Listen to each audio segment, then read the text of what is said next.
Assalamualaikum. Okey guys, hari ni kita nak cerita sembang-sembang sikit berkenaan smart trainer Megan T300 . Okey, apabila korang membeli Megan T300, ini ialah antara standard aksesori lah yang kita kata ada dalam kotak Megan T300 tu.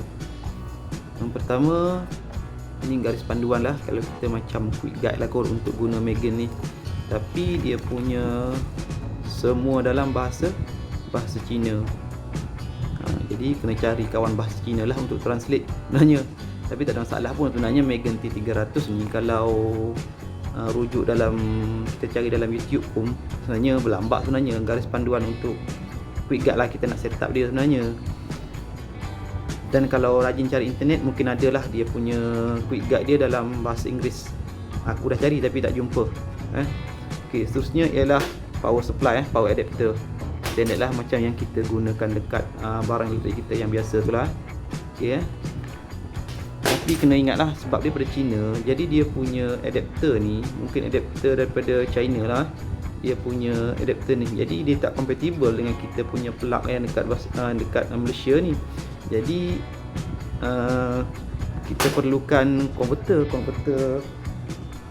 adapter lah, adapter untuk travel adapter macam ni, yang macam ni, travel adapter.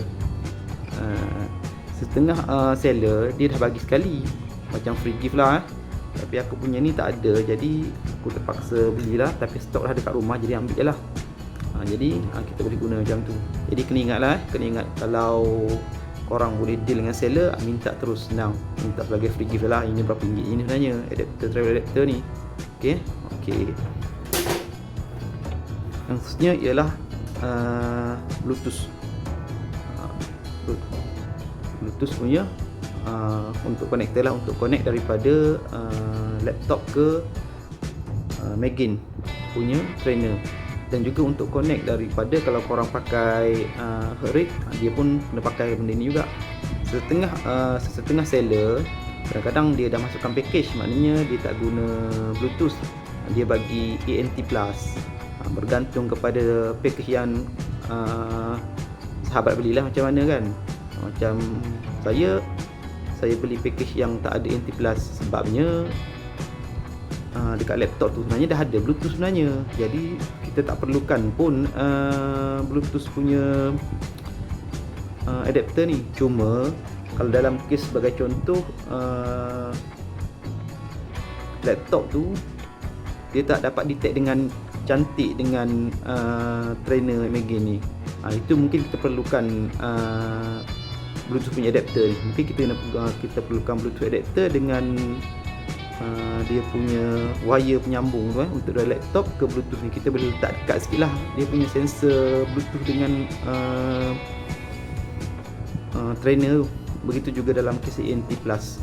Tapi mengikut pengalaman sahabat-sahabat saya lah yang kita gunakan, maksudnya mereka lebih suka gunakan ANT Plus sebab mengikut kata mereka dia lebih menjimatkan bateri, terutama bateri heart rate sensor lah, bateri heart rate sensor. Sebab trainer Megan ni, kalau smart trainer dia dah ada dalam trainer ni, dia dah ada cadence, dia dah ada speed, dia dah ada watt power, dia pun dia dah ada dah di trainer tu. Jadi yang gunakan bateri untuk connect ke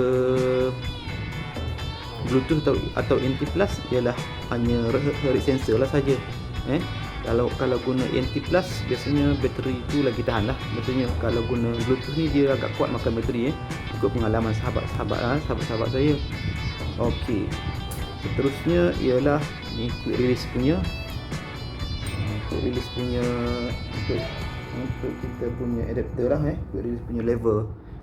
Kalau jenis basikal yang mungkin yang bukanlah lama, sekarang pun masih ada yang pakai quick release ni sebenarnya. Dengan basikal yang baru dia menggunakan True Axle. Macam basikal saya dia menggunakan True Axle. Jadi kena tengok basikal sahabat yang mana dia gunakan, sama ada quick release ataupun True Axle. Tapi ini memang standard aksesori yang datang bersama smart trainer. Okey, ini pun ialah spacer. Spacer untuk kita gunakan sekiranya kaset spacer tu kita menggunakan kaset yang 9 atau 10 speed punya kaset. Dia ada spacer untuk kita gunakan lah untuk kaset, sama ada 9 atau 10. Mungkin kalau 9 kena gunakan spacer ni lah. Okey ya. Okey, khususnya ialah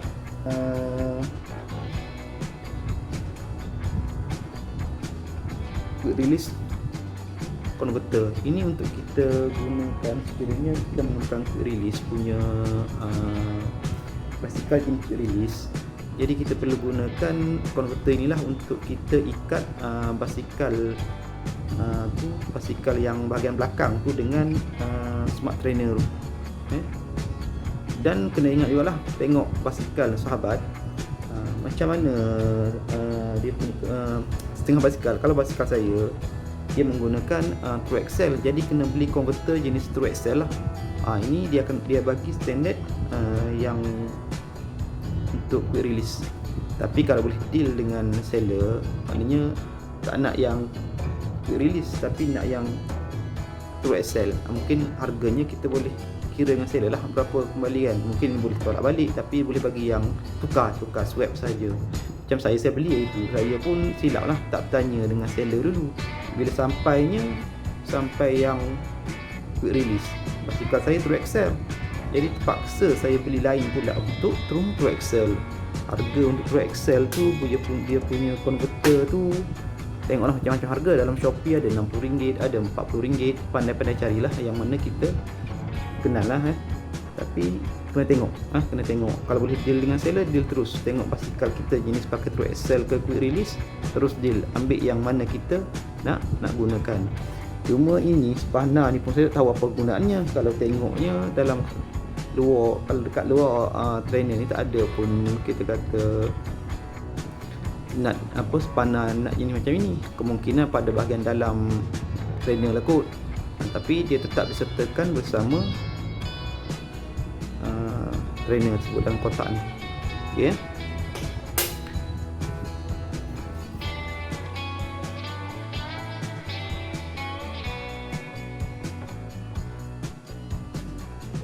Satu lagi benda yang mungkin korang boleh pertimbangkan lah untuk korang beli bersama trainer ialah ni lah, floor mat ni.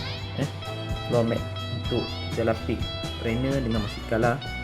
Sebab biasanya kalau korang beli dengan bersama package bersama trainer, mungkin harga tu boleh lah seller kurangkan sikit. Kalau korang tengok harga Shopee macam-macam harga tapi kalau beli dengan trainer biasanya harga tu boleh reduce lah sikit dengan seller. Dan floor mat ni korang kena tengok tau, dia ada dua jenis. Satu ketebalan 6mm, satu ketebalan 4. Yang aku ambil ni ialah 6mm, so dia tebal sikit. Dia tebal sikit dan dia mudah dibentuk. Kalau yang nipis tu okey juga, tak ada masalah. Sebab kalau kita kayu pakai trainer ni, dia peluh dia lain macam sikit. Dia tak macam kayu dekat luar. Dia peluh dia titik. So kalau atas mat ni, peluh tu atas mat tu lah, boleh lap asal lantai pun tak ada masalah. Tapi bergantung kepada korang punya bajet lah. Bergantung pada bajet masing-masing. Tapi kalau nak beli, memang aku sokong, sangat cantik. Okey. Perkara pertama yang perlu korang lakukan sebelum menggunakan trainer pada aplikasi seperti Zwift dan lain-lain aplikasi kayuhan lah, kita kena buat proses calibration dulu sebelum kita nak menggunakannya. Sebab kita nak pastikan trainer ni dia accurate dengan bacaan pada Zwift nanti. Maknanya buat calibration, korang kena download dulu Megan Utility daripada Android Store atau daripada Play Store dan open. Pastikan sebelum korang calibrate, pastikan trainer korang dah on dan hubungkan trainer menggunakan sambungan Bluetooth pada handset korang. Macam aku punya ni, dia dah connect smart trainer aku punya nombor T300. Okay, dia akan searching.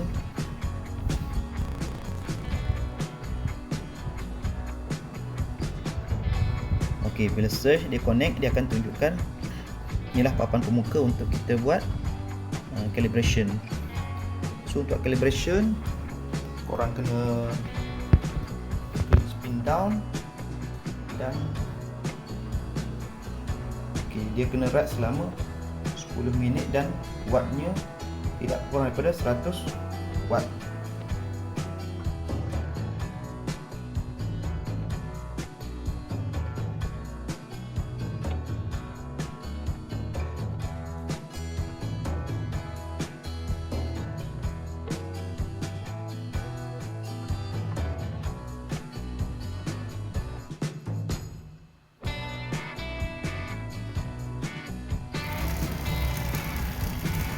Okey, dah lepas kita buat ride selama 10 minit dengan power atas 100 watt, barulah kita boleh mula buat proses spin down untuk calibration. So tekan klik spin down. Okey, completed. Okey, so calibrate. Korang just follow je arahan pada screen telefon korang kalau guna telefon lah. So sekarang ni untuk calibration korang kena naikkan speed kepada 36.96. Okay, speed current sekarang yang aku sedang kayuh ialah 20 point something lah, 21. So kena kuatkan lagi So kita naikkan speed lagi.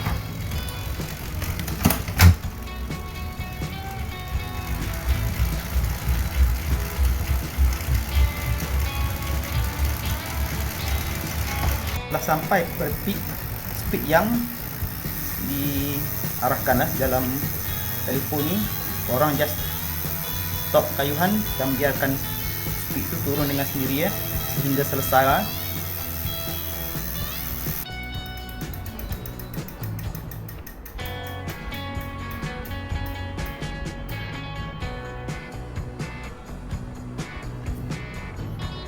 Okay, so selesai. So itulah proses untuk kita buat calibration pada trainer.